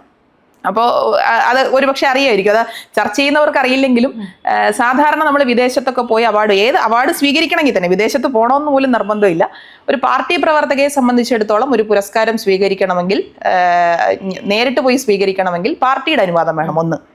ഇനി പാർട്ടി മാത്രമല്ല, ഒരു ഒഫീഷ്യൽ കപ്പാസിറ്റി ബെയർ ചെയ്യുന്ന ഒരാളെന്ന നിലയിൽ സർക്കാരിന്റെ പെർമിഷൻ വളരെ പ്രാധാന്യമാണ്. എവിടെ പോകണമെങ്കിലും ഏത് അവാർഡ് സ്വീകരിക്കണമെങ്കിലും സർക്കാരിന്റെ അനുവാദം വാങ്ങിയതിന് ശേഷം മാത്രമേ ആ അവാർഡ് സ്വീകരിക്കാൻ വേണ്ടി പറ്റുള്ളൂ. കാരണം നഗരത്തിന് വേണ്ടി, നഗരസഭയ്ക്ക് വേണ്ടി കിട്ടുന്ന ഒരു അവാർഡാണ്. അത് വാങ്ങാൻ പോകുന്നത് നഗരത്തിന്റെ മേയറാണ്. അപ്പൊ ആ കപ്പാസിറ്റി വെച്ച് സർക്കാരിന്റെ പെർമിഷൻ, അത് ഏത് സർക്കാരാണെങ്കിലും, ഏത് സർക്കാരാണോ കേരളം ഭരിക്കുന്ന ആ സർക്കാരിന്റെ പെർമിഷൻ ഉണ്ടെങ്കിലേ പോകാൻ പറ്റൂ. അപ്പൊ എന്നെ സംബന്ധിച്ച് ഈ വിമർശനം ഉന്നയിക്കുന്ന ആളുകൾ മനസ്സിലാക്കാനുള്ളത്, പുരസ്കാരം കിട്ടുന്നത് വെറുതെ വഴിയിൽ ഇങ്ങനെ നടന്നു പോകുമ്പോൾ കിട്ടുന്നതല്ല. ഒന്ന്, കാരണം നമ്മളോടൊപ്പം പുരസ്കാരം കിട്ടിയ UN തന്നെ പുരസ്കാരം കിട്ടിയ മറ്റ് നഗരങ്ങളെ നോക്കിക്കഴിഞ്ഞാൽ നമ്മൾ പറയും അതൊക്കെ നല്ലതാന്ന് പറയും. ഒന്ന് ദോഹയാണ്, ഖത്തറിലെ ദോഹയ്ക്കാണ് നമ്മളോടൊപ്പം മറ്റു ചില കാര്യങ്ങൾക്ക് വേണ്ടി പുരസ്കാരം കിട്ടിയത്. മറ്റൊന്ന് ഓസ്ട്രേലിയയിലെ മെൽബേൺ ആണ്. അപ്പൊ ഇതൊക്കെ നല്ല നഗരങ്ങളാണ്, പക്ഷെ തിരുവനന്തപുരം മാത്രം കുഴപ്പമാണ്. ഇങ്ങനെ ചിത്രീകരിക്കുന്നതിൽ ഒരു രാഷ്ട്രീയമുണ്ട് എന്നാണ് ഞാൻ പറഞ്ഞത്. ഇപ്പൊ നേരത്തെ പറഞ്ഞ പോലെ അത്തരം കാര്യങ്ങളിൽ കൃത്യമായ നിലപാടുകൾ നമുക്കുണ്ട്. ഞാൻ നേരത്തെ പറഞ്ഞതുപോലെ പാർട്ടിയുടെയും സർക്കാരിന്റെയും അനുവാദം, രണ്ട് തരത്തിലാണല്ലോ ചർച്ച, അതുകൊണ്ടാണ് ഞാൻ രണ്ടും പറഞ്ഞത്. പാർട്ടിയുടെയും സർക്കാരിന്റെയും അനുവാദം വാങ്ങാതെ ഒരു അവാർഡ് വാങ്ങാനും എവിടെയും പോയിട്ടില്ല എന്നുള്ളതാണ് പ്രധാനം. ഈ പുരസ്കാരങ്ങളൊക്കെ വാങ്ങാനും അതുപോലെ തന്നെ നിരവധി ഇടങ്ങൾ സന്ദർശിക്കാനും ഒക്കെ ഈ കാലഘട്ടത്തിൽ സാധിച്ചു. നിരവധി വ്യക്തികളെ പരിചയപ്പെടാൻ, അവരുമായി ആശയങ്ങൾ പങ്കുവെക്കാനൊക്കെ കഴിഞ്ഞു. അത്തരത്തിൽ അതുമായി ബന്ധപ്പെട്ട് ഉള്ള അനുഭവങ്ങൾ എങ്ങനെയാണ്? യാത്ര വളരെ ഒരുപാട് യാത്രകൾ കുറവാണ്. കൂടുതലും നഗരത്തിൽ തന്നെയാണ് എൻ്റെ യാത്ര എന്ന് പറയുന്നത്. ഈ ഈജിപ്തിൽ ഈ നമ്മുടെ UN അവാർഡ് വാങ്ങാൻ പോകുന്ന സാഹചര്യം എന്ന് പറയുന്നത് ശരിക്കും പറഞ്ഞു കഴിഞ്ഞാൽ ഈ ക്ലൈമറ്റ് ചേഞ്ചുമായി ബന്ധപ്പെട്ടുകൊണ്ട് ഇന്ന് നമ്മൾ നേരിടുന്ന ഏറ്റവും വലിയൊരു പ്രശ്നം കാലാവസ്ഥാ വ്യതിയാനവുമായി ബന്ധപ്പെട്ടുകൊണ്ടുള്ള പല പ്രശ്നങ്ങൾ നമ്മൾ ചർച്ച ചെയ്യുകയാണ്. അപ്പോൾ കാലാവസ്ഥാ വ്യതിയാനം പോലെയുള്ള വിഷയങ്ങളിൽ എങ്ങനെയാണ് പുതിയ തലമുറ അതിനുവേണ്ടി പ്രവർത്തിക്കുന്നത്, ആ വിഷയങ്ങൾ മനസ്സിലാക്കി പ്രവർത്തിക്കുന്നത് എന്നുള്ള വലിയ ചർച്ച നടക്കുന്ന വേദിയിലാണ് ഇങ്ങനെയുള്ള അവാർഡുകൾ തിരുവനന്തപുരം നഗരത്തിന് നമ്മൾ ചെയ്തിട്ടുള്ള ഗ്രീൻ ഇനിഷ്യേറ്റീവ്, സസ്റ്റൈനബിൾ ഡെവലപ്മെന്റ് എന്നുള്ള നിലയിൽ നമ്മൾ നടത്തിയിട്ടുള്ള പ്രവർത്തനങ്ങൾക്ക് പുരസ്കാരം കിട്ടുന്നത്. ഞാൻ മേയറായി ചുമതല ഏൽക്കുന്ന സമയത്ത് നമ്മൾ ലക്ഷ്യം വെച്ചിരുന്ന ഒരു പ്രധാനപ്പെട്ട ഒരു കാര്യം, ഇപ്പോൾ സാധാരണ എല്ലാവരും ചോദിക്കും സാധാരണ വികസനത്തിനപ്പുറം യൂത്ത് എന്ന നിലയിൽ നിങ്ങൾക്ക് എന്ത് ചെയ്യാൻ കഴിഞ്ഞു എന്നുള്ളത് ഒരു പ്രധാനപ്പെട്ട കാര്യമാണ്. അതിൽ എത്രത്തോളം ജനങ്ങൾക്ക് അത് മനസ്സിലാക്കാൻ കഴിയും എന്നുള്ളതൊരു വലിയ ചോദ്യമാണ്. കാരണം വെച്ചാൽ ഈ ക്ലൈമറ്റ് ചേഞ്ചുമായി ബന്ധപ്പെട്ട് നമ്മൾ പറയല്ലോ കാലാവസ്ഥാ വ്യതിയാനം സംഭവിച്ച് എന്താണ് ഭാവിയിൽ ഉണ്ടാകാൻ പോകുന്നത് എന്ന് മനസ്സിലാക്കാത്ത ഒരാളെ സംബന്ധിച്ചിടത്തോളം ഇതൊരു വലിയ കാര്യമായി തോന്നില്ല. ഭാവിയിൽ നമ്മൾ നേരിടാൻ പോകുന്ന ഒരു വലിയ പ്രശ്നം എന്താണ് എന്ന് തിരിച്ചറിയാത്ത ഒരാളെ സംബന്ധിച്ചിടത്തോളം ഈ പറയുന്ന ഈ ഗ്രീൻ ഇനിഷ്യേറ്റീവ്സ് അല്ലെങ്കിൽ ഇത്തരം ചെയ്തിട്ടുള്ള സുസ്ഥിര വികസനം എന്ന് പറഞ്ഞിട്ടുള്ള കാര്യങ്ങൾ ആർക്കും മനസ്സിലാവില്ല. ഇപ്പൊ നമ്മൾ അതിനെ കൺസേൺ ചെയ്യുന്നവർ, അതായത് ഭാവിയിൽ ഒരു തലമുറയ്ക്ക് ജീവിക്കാൻ കഴിയാത്ത സാഹചര്യം നമ്മുടെ ഭൂമിയിൽ ഉണ്ടാകാൻ പോവുകയാണ് എന്ന് ദീർഘവീക്ഷണത്തോടു കൂടി മനസ്സിലാക്കുന്ന ഒരാൾക്ക് മാത്രമേ എത്രത്തോളം വലിയ പ്രവർത്തനമാണ് തിരുവനന്തപുരം നഗരത്തിൽ നടന്നിട്ടുള്ളത് എന്ന് നമുക്ക് മനസ്സിലാക്കാൻ വേണ്ടി കഴിയുള്ളൂ. ഇപ്പം ഞാൻ ഈ പദ്ധതികളെല്ലാം ചെയ്ത് നമ്മളിവിടെ കുറേ ഇപ്പോൾ KSRTCക്ക് 115 ബസ് വാങ്ങി, ഈ ബസ്സുകൾ ഇലക്ട്രിക് ബസ്സുകൾ വാങ്ങി നൽകിയ വിഷയം നമുക്കൊരു ഉദാഹരണമായി എടുക്കാം. ഇപ്പോൾ 115 ബസ്സുകൾ ഡീസലിലാണ് ഓടുന്നതെങ്കിൽ ഇതിൽ ഉപയോഗിക്കുന്ന ഡീസൽ ഇതിങ്ങനെ ബേൺ ചെയ്യുമ്പോൾ, ഡീസൽ ഉപയോഗിച്ചുകൊണ്ട് തന്നെ ഇത് ഓടുമ്പോൾ ഉണ്ടാകുന്ന വായു മലിനീകരണം നമുക്ക് ചിന്തിക്കാൻ കഴിയാത്തത്രയും വലിയ വായു മലിനീകരണമാവും. അപ്പോൾ ഘട്ടം ഘട്ടമായി നമ്മുടെ പൊതുജന ഗതാഗത രംഗത്ത് പോലും ഒരു പബ്ലിക് ട്രാൻസ്പോർട്ട് സിസ്റ്റത്തിൽ പോലും നമ്മൾ വലിയ മാറ്റങ്ങൾ കൊണ്ടുവരാൻ വേണ്ടി നമ്മൾ ആഗ്രഹിച്ചുകൊണ്ടിരിക്കുകയാണ്. ഇപ്പോൾ നഗരത്തിലെ എല്ലാ കെട്ടിടങ്ങളിലും സോളാർ പാനലുകൾ, ഇപ്പോൾ സർക്കാർ കെട്ടിടങ്ങളിലെല്ലാം സോളാർ സ്ഥാപിക്കുന്നതിന് വേണ്ടി നമുക്ക് സാധിച്ചു. അതായത് കാർബൺ എമിഷന്റെ ഒരു പ്രധാനപ്പെട്ട ഘടകമാണ് ഈ വാഹനത്തിൽ നിന്ന് പുറത്തേക്ക് വരുന്ന ഈ മലിനീകരണം ആയിരുന്നാലും ഇലക്ട്രിസിറ്റിയുടെ ഭാഗമായി പോലും എമിഷൻ ഉണ്ടാകുകയാണ്, കാർബൺ എമിഷൻ. നമ്മൾ എന്തിനേറെ പറയുന്നു, ഒരു കെട്ടിടം വെക്കുമ്പോൾ നമ്മൾ ശ്രദ്ധിച്ചില്ല എങ്കിൽ അതിൽ നിന്ന് കാർബൺ എമിഷൻ ഉണ്ടായിക്കൊണ്ടിരിക്കുകയാണ്, നമ്മൾ അറിയുന്നില്ല. അപ്പൊ ഇങ്ങനെയൊക്കെ പഠനം നടത്തി എന്തൊക്കെ ബദൽ മാർഗങ്ങളാണ് കാർബൺ എമിഷൻ, കാർബൺ എന്ന് പറയുന്ന കാർബണിനെ മാത്രം നമ്മൾ കാണണ്ട, ഗ്രീൻ ഹൗസ് ഗ്യാസസിലെ ഹരിതഗൃഹ വാതകങ്ങളിലെ മറ്റു വാതകങ്ങളെല്ലാം നമ്മൾ ചർച്ച ചെയ്യേണ്ടതാണ്. അതിൽ കാർബൺ ഒരു ബേസിക് ഒരു പ്രധാനപ്പെട്ട ഫാക്ടറാണ്. അപ്പോൾ കാർബൺ ന്യൂട്രൽ എന്ന് പറയുന്ന അല്ലെങ്കിൽ സീറോ കാർബൺ എന്ന് പറയുന്ന ഒരു ആശയത്തിലേക്ക് എന്തുകൊണ്ടാണ് തിരുവനന്തപുരത്തിന് ചിന്തിക്കാൻ വേണ്ടി കഴിഞ്ഞതെന്ന് പറഞ്ഞാൽ ഒരുപക്ഷെ ഈ പ്രായം കുറഞ്ഞ ആളുകളൊക്കെ ഈ രംഗത്തേക്ക് കടന്നു വന്നപ്പോൾ കുറച്ചുകൂടി നമുക്ക് ചിന്തിക്കാനുള്ള, നമ്മൾ പഠിക്കുന്നൊക്കെ കാര്യങ്ങളുമായി റിലേറ്റ് ചെയ്ത് ചിന്തിക്കാൻ പറ്റുന്ന കാര്യമായതുകൊണ്ട് അതൊരു മാതൃകാ പദ്ധതിയായി ഏറ്റെടുക്കാൻ വേണ്ടി തീരുമാനിച്ചു.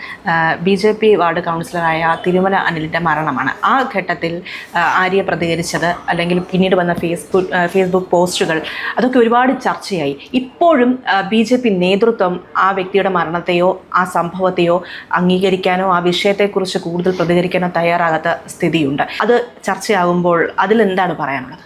ശരിക്കും പറഞ്ഞാൽ ആ മരണം വലിയ ദുഃഖകരമായ ഒരു സംഭവമാണല്ലോ. നമ്മളിപ്പോൾ രാഷ്ട്രീയപരമായി എത്ര വ്യത്യാസമുണ്ട് എന്ന് പറഞ്ഞാലും ഒരു സഹപ്രവർത്തകനായിരുന്ന ആൾ, അല്ലെങ്കിൽ ഇപ്പോൾ ആര് തന്നെ ആകട്ടെ, ഒരു രാഷ്ട്രീയ പ്രവർത്തകൻ, ഒരു പൊളിറ്റിക്കൽ ലീഡർഷിപ്പായിട്ടൊക്കെ നിന്ന ഒരാൾ പെട്ടെന്ന് ആത്മഹത്യ ചെയ്യുന്നു എന്ന് പറയുന്നത് നമുക്ക് ഒരിക്കലും അക്സെപ്റ്റ് ചെയ്യാൻ പറ്റുന്ന ഒരു കാര്യമല്ല. എന്നെ അതിശയിപ്പിച്ചത് ആ മരണത്തിന് ശേഷം, സാധാരണ നമ്മൾ ഒരു മരണമൊക്കെ ഉണ്ടായാൽ നമ്മൾ പാലിക്കുന്ന ചില ഒരു മര്യാദകളുണ്ട് പൊതുവേ. അപ്പം ഞാൻ അങ്ങനെ ഒരു മര്യാദ പാലിച്ച ആളെന്നാണ് ഞാൻ തന്നെ വിശ്വസിക്കുന്നത്. കാരണം ഞാൻ പിന്നീടുണ്ടായ ഒരു ചർച്ചയിൽ ഇതിനെപ്പറ്റി പറയേണ്ടി വന്നപ്പോഴും ഞാൻ പറഞ്ഞു, ഒരിക്കലും ആ കുടുംബത്തെ, ഇപ്പോൾ അദ്ദേഹത്തിൻ്റെ കുടുംബമായി അതിൻ്റെ ബാക്കിയായി നിൽക്കുന്ന കുടുംബത്തിനെ നമ്മുടെ ഒരു സ്റ്റേറ്റ്മെൻറ്റ് കൊണ്ട് വിഷമിപ്പിക്കാൻ ഞാൻ തയ്യാറല്ല എന്നുള്ളതാണ് ഞാൻ ഇപ്പോഴും കാണുന്നത്, അപ്പോഴും കണ്ടിരുന്നത് അത് തന്നെയാണ്. കാരണം ചിലപ്പോൾ നമ്മൾ പറയുന്ന രാഷ്ട്രീയ ലാഭത്തിനൊക്കെ വേണ്ടി നമ്മൾ ചിലപ്പോൾ എന്തെങ്കിലുമൊക്കെ പറഞ്ഞു കഴിഞ്ഞാൽ അവർക്ക് ഒരു മാനസികമായ നമ്മളോട് പറഞ്ഞില്ലെങ്കിലും അവർക്ക് അങ്ങനെ പോലും ഒരു മാനസിക പ്രയാസം ഉണ്ടാകരുത് എന്നാണ് ഞാൻ കണ്ടിരുന്ന ഒരു പ്രധാനപ്പെട്ട ഒരു കാര്യം. അപ്പോൾ ഈ മരണം സംഭവിച്ച് എന്നെ അതിശയിപ്പിച്ചൊരു കാര്യം, ഈ മരണം സംഭവിച്ച് അദ്ദേഹത്തിൻ്റെ ഈ ക്രിമേഷൻ കഴിഞ്ഞിട്ടില്ല. അതിനു മുമ്പ് തന്നെ CPM ആണ് അതിൻ്റെ ഇതിന് മരിക്കാനുള്ള കാരണം എന്നാണ് BJPയുടെ സംസ്ഥാന അധ്യക്ഷനും ജില്ലാ അധ്യക്ഷനും ഉൾപ്പെടെയുള്ള ആളുകൾ പറയുന്നൊരു സാഹചര്യം ഉണ്ടായത്. അപ്പോൾ യാഥാർത്ഥ്യമൊക്കെ നമ്മുടെ മുന്നിൽ നിൽക്കുമ്പോഴും ഞാൻ നേരത്തെ പറഞ്ഞതുപോലെ എൻ്റെ ഉൾപ്പെടെയുള്ള ആളുകളുടെ ഉള്ളിൽ യാഥാർത്ഥ്യം നിൽക്കുമ്പോഴും ഞങ്ങളത് ആ ഘട്ടത്തിൽ പ്രതികരിക്കാത്ത, ആ രീതിയിൽ അവർ പറയുന്ന പോലെ പ്രതികരിക്കാത്തതിൻ്റെ കാരണവും ഞാൻ പറഞ്ഞു കഴിഞ്ഞു. അപ്പം എങ്ങനെയാണ് ഒരു സഹപ്രവർത്തകന്റെ മരണത്തിൽ ഇങ്ങനെ ഒരു കാഴ്ച നമുക്ക് അവർക്കിങ്ങനെ കാണാൻ, ഒരു പൊളിറ്റിക്കൽ ഒരു കാര്യമായിട്ട് കാണാൻ കഴിയുക എന്നുള്ളതാണ് പ്രധാനം.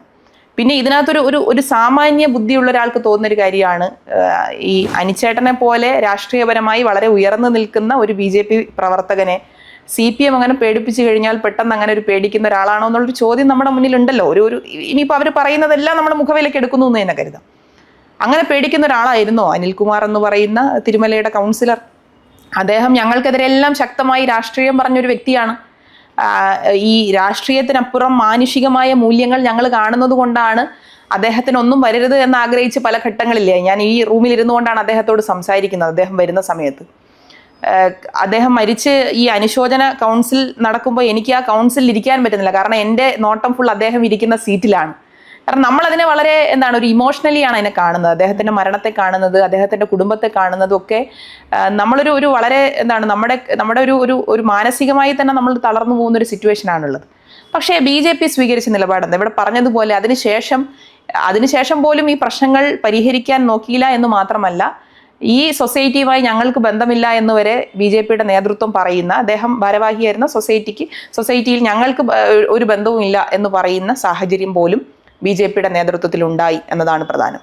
അദ്ദേഹത്തിൻ്റെ ഭാര്യ പറഞ്ഞ കാര്യങ്ങൾ, അദ്ദേഹത്തിൻ്റെ കുടുംബം പറഞ്ഞ കാര്യങ്ങൾ ഏതാണ്ട് ഒരാഴ്ച മുമ്പ് വരെ, ഈ മരണത്തിന് ഒരാഴ്ച മുൻപ് വരെ ഈ നേതാക്കളോട് ഭാര്യ ഉൾപ്പെടെയുള്ള ആളുകൾ പറയുകയാണ്, അദ്ദേഹം വളരെ വീക്കാണ്, അദ്ദേഹത്തിന് മാനസികമായി ഇത് സഹിക്കാൻ കഴിയുന്നില്ല, നിങ്ങളുടെ എല്ലാവരുടെയും പിന്തുണയുണ്ടാകണം എന്ന് ഈ നേതാക്കളോട് പറയുമ്പോൾ, ഒരു വിവാഹ ചടങ്ങിൽ വെച്ചോ മറ്റോ പറയുമ്പോൾ ഇതെല്ലാം സർവ്വസാധാരണമാണ് എന്നാണ് ഈ നേതാക്കൾ മറുപടി പറഞ്ഞത്. ഇത് ഞാൻ പറഞ്ഞ കാര്യമില്ല, അവരെന്നോട് പറഞ്ഞ കാര്യമാണ്. എന്നോട് മാത്രമല്ല, അവിടെ കൂടിയിരുന്ന എല്ലാവരോടും ഒരു ഭാര്യ ഭർത്താവിനെ നഷ്ടപ്പെട്ട്, ജീവിത പങ്കാളിയെ നഷ്ടപ്പെട്ട് ഉള്ള ഒരു സ്ത്രീയുടെ കരച്ചിലിൽ വന്ന വാക്കുകളാണ് ഈ വാക്കുകൾ എന്ന് പറയുന്നത്. ആര്യയെ സംബന്ധിച്ച് മറ്റൊരു വിഷയമാണ് ആമീഴഞ്ചാൽ തോടിലെ വൃത്തിയാക്കുന്ന ഇടയിൽ ഉണ്ടായ സംഭവം, മരണം. അദ്ദേഹത്തിന്റെ മരണവുമായി ബന്ധപ്പെട്ട് പിന്നീട് നമ്മൾ കണ്ട കാര്യങ്ങൾ. എനിക്ക് പൊതുവെ ഈ നമ്മൾ മാനുഷികമായി പലരോടും നമ്മൾ അറ്റാച്ച്ഡ് ആയിരിക്കും. നമ്മൾ ചിലപ്പോൾ കാണാത്ത ആളുകളായിരിക്കാം. എനിക്ക് പെട്ടെന്ന് അങ്ങനെ ഒരു ഫീലിങ്സ് ഉള്ള ആളാണ് ഞാൻ. ചിലപ്പോൾ പുറത്ത് കാണിക്കാം, ചിലപ്പോൾ പുറത്ത് കാണിക്കാതിരിക്കാം. എനിക്ക് നമ്മളിത് പറയുമ്പോൾ തന്നെ ഈ അനിച്ചേട്ടൻ്റെ മരണവുമായി ബന്ധപ്പെട്ടൊരു BJPയുടെ പ്രവർത്തകൻ അദ്ദേഹം എനിക്ക് അയച്ച ഒരു മെസ്സേജ് ഇപ്പോൾ എനിക്ക് ഓർമ്മ വരികയാണ്. അതായത് അവിടെ വന്ന് കരഞ്ഞ പലരും, അദ്ദേഹത്തിൻ്റെ മൃതദേഹത്തിന് മുന്നിൽ കരഞ്ഞ പലരും തന്നെ ലോൺ എടുത്തിട്ട് അദ്ദേഹത്തെ പറ്റിച്ചവരാണ്. രാഷ്ട്രീയപരമായി ഒരുപാട് എതിർപ്പുണ്ടെങ്കിലും നിങ്ങളുടെ കണ്ണിലെ ആ സങ്കടം ഞങ്ങൾ തിരിച്ചറിയുകയാണ് എന്നാണ് ഒരാൾ എനിക്ക് മെസ്സേജ് അയച്ചത്. അപ്പം ഞാനെപ്പോഴും അതിനെ ഇപ്പം അനിച്ചേട്ടൻ്റെ കാര്യമായിരുന്നാലും, ഒരു പൊളിറ്റിക്കൽ വിഷയം അല്ലെങ്കിൽ പോലും ജോയ് എന്ന് പറയുന്ന ഒരു ശുചീകരണ തൊഴിലാളിയുടെ ആ മരണം ഏതാണ്ട് 3 ദിവസം നമ്മൾ അദ്ദേഹത്തിന് വേണ്ടി തിരച്ചിൽ നടത്തുകയാണ്.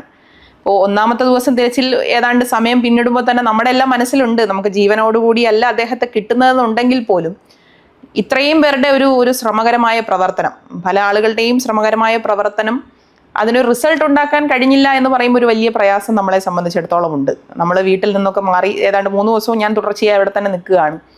അപ്പോൾ ഏതെങ്കിലും ഒരു ഘട്ടത്തിൽ ഞാൻ പലപ്പോഴും എങ്ങനെയെങ്കിലും രക്ഷപ്പെടാനുള്ള ഒരു സാഹചര്യം അദ്ദേഹത്തിന് ഉണ്ടായിരിക്കണേ എന്ന് പോലും മനസ്സിൽ ആഗ്രഹിച്ച ഒരു ഘട്ടമായിരുന്നു അത്.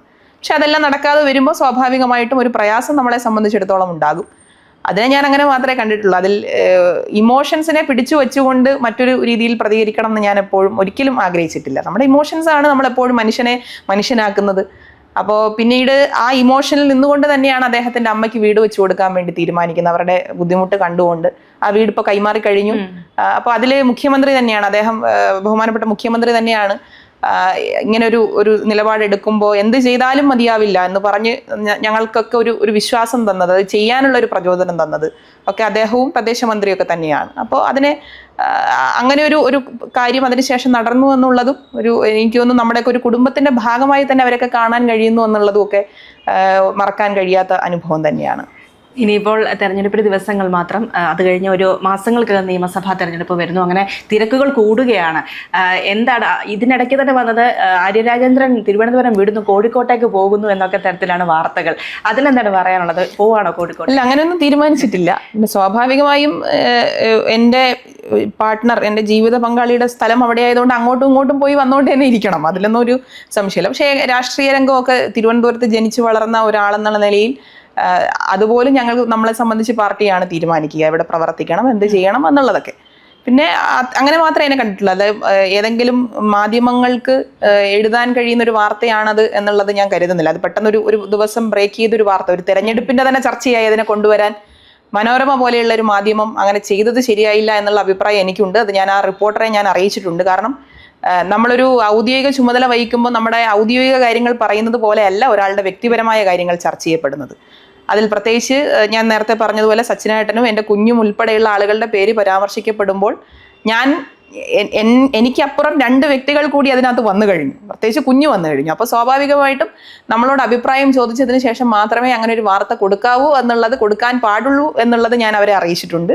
അങ്ങനെ നിലവിൽ ആലോചിച്ചിട്ടൊന്നുമില്ല. ഇപ്പോൾ നിലവിൽ ഇന്നത്തെ സിറ്റുവേഷൻ എന്താണ് ഇന്ന് നടക്കേണ്ടത് എന്ന് മാത്രമല്ല നമുക്കിപ്പോൾ ആലോചിക്കാൻ കഴിയുള്ളൂ.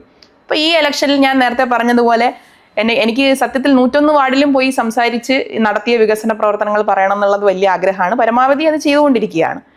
കാരണം ഒരു നടത്തിയ കാര്യങ്ങൾ പറയാൻ നമ്മൾ തന്നെയാണ് അതിന് മുൻകൈ എടുക്കേണ്ടത്. ഡെപ്യൂട്ടി മേയറും അങ്ങനെ തന്നെയാണ്. അദ്ദേഹത്തിന് സാധ്യമായ ഇടത്തൊക്കെ അദ്ദേഹം പോകുന്നു, ചെയർമാന്മാർ പോകുന്നു, കൗൺസിലർമാർ പോകുന്നു. ഞാൻ അതിനങ്ങനെയാണ് കാണുന്നത്. ഭാവി കാര്യങ്ങൾ നോക്കി നമുക്കിപ്പോൾ പ്രവർത്തിക്കാൻ കഴിയില്ല. അപ്പോൾ ഏൽപ്പിച്ച ഉത്തരവാദിത്വം കൃത്യമായി ചെയ്യുക. കാരണം 21 വയസ്സിൽ ഒരുപക്ഷെ മറ്റാർക്കും കിട്ടാത്ത വലിയൊരു സാധ്യതയാണ് പാർട്ടി എന്നെ സംബന്ധിച്ച് എൻ്റെ മുന്നിൽ തുറന്നു തന്നത്. അപ്പോൾ എന്നും പാർട്ടിയോടും ജനങ്ങളോടും നീതി പുലർത്തുക എന്നുള്ളതാണ്. നാളെ ഏത് ഉത്തരവാദിത്വത്തിൽ വന്നാലും വന്നില്ലെങ്കിലും അപ്പോൾ വരുമെന്ന് പ്രതീക്ഷ ഒന്നും ഇങ്ങനെ നമുക്ക് എപ്പോഴും നാളെ എന്തോ ഒരു ഉത്തരവാദിത്വം വരാൻ പോകുന്നു എന്ന് പറഞ്ഞൊന്നും ഇരിക്കാൻ കഴിയില്ല. അങ്ങനെ ഇരിക്കാനും പാടില്ല. അങ്ങനെയാണെങ്കിൽ കൊച്ചി മേയറിനോടും ഇതുപോലെ ഒരു ചോദ്യം ചോദിച്ചപ്പോൾ അദ്ദേഹം പറഞ്ഞൊരു വാക്ക് പ്രധാനമാണ്. ഞങ്ങൾ എന്നെക്കാൾ വളരെ സീനിയറാണ് അദ്ദേഹം പറഞ്ഞൊരു വാക്ക് പ്രധാനമാണ്. അങ്ങനെയാണെങ്കിൽ ഒരു കമ്മ്യൂണിസ്റ്റ് പ്രവർത്തകൻ ഇല്ലാതായി എന്ന് കരുതിക്കോണം, അങ്ങനെ ആഗ്രഹിച്ചിരിക്കുകയാണെങ്കിൽ.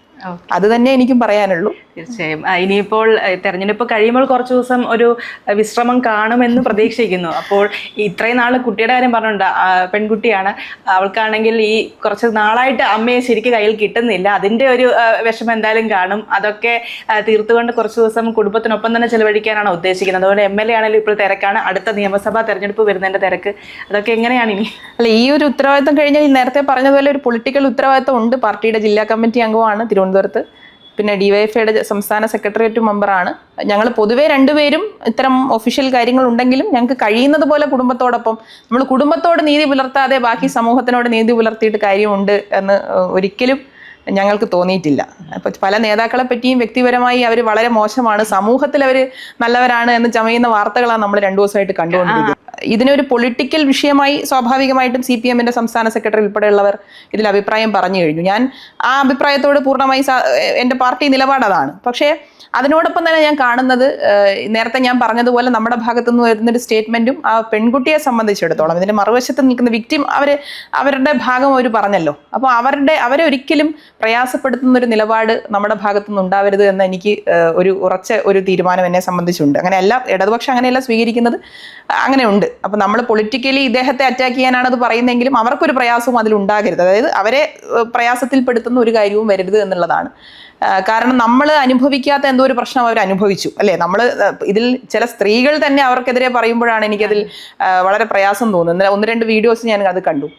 അപ്പോൾ നമ്മൾ അനുഭവിക്കാത്ത ഒരു പ്രശ്നം മറ്റൊരു സൈഡിൽ നിൽക്കുന്ന ഒരാൾ, അത് സ്ത്രീയോ പുരുഷനോ ആരോ ആകട്ടെ, അത് അനുഭവിച്ച ഒരാൾ അവരുടെ ഭാഗം പറയുമ്പോൾ അത് പ്രതികരിക്കാൻ അല്ലെങ്കിൽ ഇത് പുറത്തു പറയാൻ, പരാതി കൊടുക്കാൻ അവർ എത്രത്തോളം സ്ട്രഗിൾ ചെയ്തിട്ടാണ് ആ തീരുമാനത്തിലേക്ക് അവർ എത്തിയിട്ടുണ്ടാകുക എന്നുള്ളതൊരു പ്രധാനമാണ്. ആദ്യം പരാതി കൊടുക്കുന്നതിലൊക്കെ ഉള്ള ചർച്ചകളൊക്കെ നമുക്കറിയാം.